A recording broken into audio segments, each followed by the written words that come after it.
Jedan od problema pred krajem emisije bih htio da te pitam vezano za samo društvo. Dosta smo nekako u apatiji kad vidiš ljude, mrtvi su svi nekako.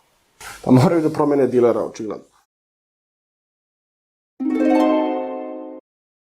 Imamo u zadnje vrijeme baš pun kurac sranja u glavi. Više ne znam kako da to izbacim. Svađam se sa svima, svađam se kod kuće, svađam se s tobom, svađam se s njim, svađam se sa svima, jebeno sam sa svima zakačen. Jednak toliko sranja u toj jebene glavi imam, ne znam kako da to više izbacim, čovječ. Na svu sreću imam ovaj jebeni mikrofon, pa mogu svašta reći. Onda slušaj, vidi, vrijeme što smo imali pretvorili smo u nevrijeme. Tu si negdje u meni, kontaš i stvarno osjećaj jebenje. Kad te mrzim, al te volim, al te opet mrzim jer te volim. I onda pucam, vodim bitko, ne znam s kim se borim. Imam 100 misli i samo čekam da popizdim. Al dobro, uzmem koju litru da se smirim.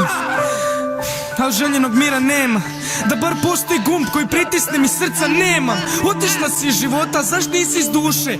Otišla iz života, ali ja nju osjetim tuje. Napet sam ko puška, tražim samo okitač.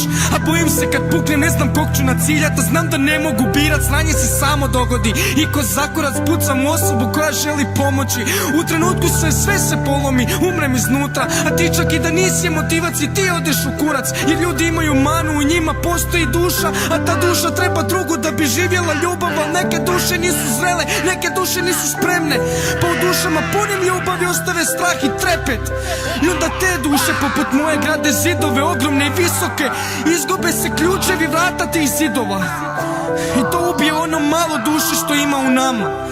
Ja sam davno bio čovjek, sad sam samo slika tog nekog čovjeka što sam bio. Sad sam više niko, ali opet kažem ne kloni loše stvari u životu. Jednom moraju se proći, doći će i dani bolji. Molim te, vjeruj mi to, i možda sada boli, ali proći će i bol.